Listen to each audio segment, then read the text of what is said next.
Kumusta po kayo mga kababayan? Magandang umaga, tanghali at gabi na naman po sa inyong lahat. Sa mang sulok ng mundo kayo naroroon. Ito po ang inyong lingkod, Kuya Don J po.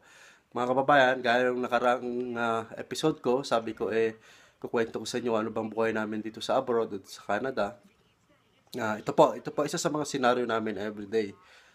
From Monday to Friday, ito po yung senaryo. Ito actually, tapos ko lang siyang pakainin, tsaka tapos lang namin maglaro habang pinapakain ko siya. Yan.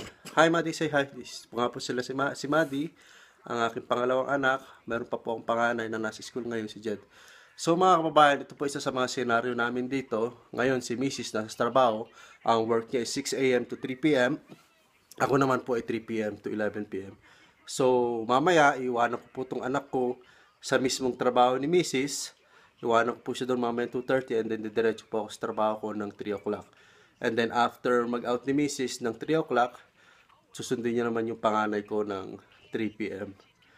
Ayun. So, yun po. Hindi po kami halos magkikita na. Magkikita siguro kami mamaya. 10 minutes lang. Pag inatid ko tong anak ko and then after, diretso na ako sa work. Yung anak ko naman panganay, hindi na kami magkikita. Most likely, ganun po. Monday to Friday. So, makikita ko na lang yung mga anak ko mamaya pag uwi ko. Lalo ng pangalay pag tulog na ako. So, ganun ho. Hindi ho, sabi ko nga ho, hindi biro ang nangingibang bansa dahil syempre kami yung nagpapalaki ng mga bata at kailangan prepare yung future nila. So, kailangan namin magsipag pa kasi ito po yung nadatnan namin dito na career namin. So, ito, pasok si Mrs. sa umaga, pasok ako sa gabi. Since maliliit pa yung mga anak namin, susalita kami sa pag-aalaga. Actually, meron naman yung mga daycare dito na pwede mo yung anak, iwan yung mga anak mo para makapagtrabaho kayo ng sabay. Pero, para sa amin ho, kasi mas maganda ho yung hands-on po kami sa mga bata kahit na paminsan-minsan hindi ho kami nagkikita. Actually, madalas na hindi kami makapagkita. Kasi nga, salitan. So, si Mrs. hindi na kami gano'n nakakapagkita. Most likely, like 4 to 5 days. Makikita na lang kami sa weekends pag pang umaga ako at day off si Mrs. Ganun po. So, yun po. Tapos mamaya, sabi ko nga, susundin yung anak ko, iatid dito. Hindi ko na makikita yung panganay ko. Makikita ko na lang itong mga batang to mamaya na after 11:30 p.m. Pagdating ko sa work. Pero tulog na po sila. So, mga kababayan, ito po isa sa mga senaryo namin dito sa pangibang bansa everyday. So, salitan, hindi na makapagkiyos trabaho, salitan sa pag-aalaga. Ayun, so kailangan pa magsipag. Sa ngayon, isa lang ang trabaho ko, pero before, halos 2 to 3 times ako nag-work. Kasi si Mrs. dati, nung nabuntis, pinanganak tong panganay ko, I mean, yung pangalawa ko, ah, siya po ang nag-alaga na isang taon. So, no choice ako. Kailangan mag-work ng 2 to 3 jobs. So, alam niyo yun. So, ganun yung buhay namin dito. So, kaya lagi nilang sinasabi na busy. Kasi nga, lagi kami busy rito. Gawa ng kailangan namin kumita. Dahil pag hindi kami kumilos, wala kami pambayad ng ilaw at kuryente. Hindi yung pwede yung katulad dito sa Pilipinas na meron kang mga hihingan ng mga kamag-anak mo. Dito po, sariling kahit po kami. So, sa mga kababayan natin na gustong mga ibang bansa, hindi ko po kayo dinidiscourage. Actually, masarap po ang buhay dito. Though minsan talagang, well, sa buhay naman talaga natin, talagang mayroon hong part na kailangan talaga natin maghirap bago tayo umasenso. Bago natin makuha yung gusto natin sa buhay. But like I said, yung mga gustong mag-abroad or nangarap mag-abroad, ito po yung isa sa mga senaryo namin sa buhay. Pinapakita ko lang. Actually, gusto ko nga ipakita sa inyo hands-on para makita nyo yung lifestyle talaga namin dito. Ano ba ang buhay dito? Lalo-lalo na sa mga may mga kamag-anak dito sa abroad na minsan nagpapadala sa Pilipinas para maramdaman nila kung ano ba talaga ang buhay ng kanilang mga kamag-anak dito sa abroad. So yun po. Marami pa pong episode dito na talagang ipapakita ko sa inyo hands-on yung talagang buhay namin dito pagpasok sa work, nung nag-start kami, ano ba yung mga naranasan namin. Actually, kung inumpisahan ko lang to noon, nung ako ay mag-isa pa lang dito at yung mga pamilya ko nasa Pilipinas pa, siguro mas makikita nyo talaga yung buhay namin. Sa ngayon ho, maswerte na ho ako kasi nandito na ho yung family ko at maraming tayong kababayan na nag-abroad na nandito na sa Canada. at nabago yung rule ng Canada regarding sa OFW, mga temporary worker dito, na binago nila nung 2011 na after 4 years kailangan nilang lumabas ng Canada kasi nga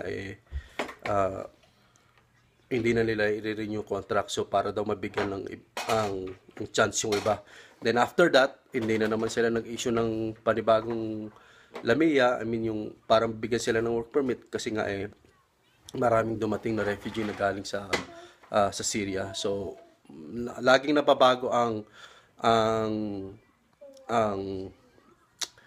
ang law ng Canada dito.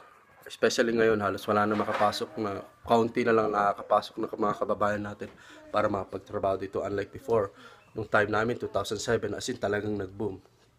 So yun mga kababayan, yun po isa sa mga senaryo namin dito, sa mga nag-a-aspire mag-abroad. Ulitin ko po, hindi ko po kayo din i-discourage, pero ito po isa sa mga senaryo namin. Pero masarap po ang buhay dito, lalong-lalo kapag kayo may pamilya at para sa future ng mga bata.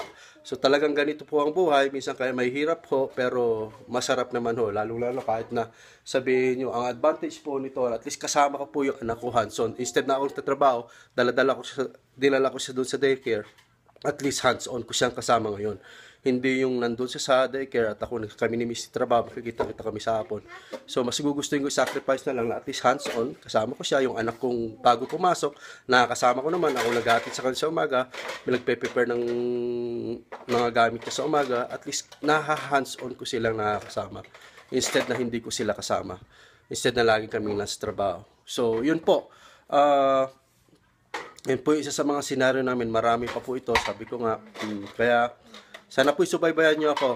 At marami pa po, papakita ko po sa inyo. Actually, sana makakonect kayo kung ano ba talaga yung buhay namin dito sa abroad. So, isa lang po ito sa mga napakaraming senaryo sa buhay namin dito sa pang-ibang bansa. Alam ko, mas worse ang situation ko kaysa sa akin. Hindi ko naman sinasabing worse ang situation, pero alam ko mas marami pa naghihirap sitwasyon. Pero sabi nga, tiyaga lang po. Huwag po kayo mawala ng pag-asa habang buhay may pag-asa. At lagi nyo pong iisipin na mayroon pong time na darating at oras pag tayo po ay nagsisipag at nagtsatsaga. Darating ang oras na tayo po ay makakahon. Lalong-lalo na po sa mga gustong makahon sa hirap. Darating yung time na makakahon ka sa hirap. Basta gawin mo lang yung dapat mong gawin. Kailangan mong magsipag, times 2, times 10 yung sipag mo. Kailangan maging maabilidad, gawin mo. Kailangan mag-aral, gawin mo. Para kung gusto mong magkaroon ng ibang level yung pamumuhay mo ngayon. Kung ano man estado ng buhay mo, naghihirap ka man. Sa mga namang problema naman po, wag po rin po kayo mawawalan ng pag-asa. Darating in time na mawawala rin ho yan. Sabi ko nga, walang bibigay ang Diyos na problema na hindi natin kakayanin. So, just be strong, have faith, yun lang po, at wag pong mawawalan ng pag-asa. Yun po, ito po ang inyong lingkod, Kuya Don J. Maraming salamat po. Please tune in lang po. Kung gusto niyo po itong video na to, subscribe. Paki-like lang po at pa-subscribe na rin po kung po pwede. Yun lang po. Paki-share na rin kung gusto niyo po. Yun. Magandang umaga, tanghali at gabi na naman po sa inyong lahat mga kababayan. Ito po ang inyong lingkod, Kuya Don J.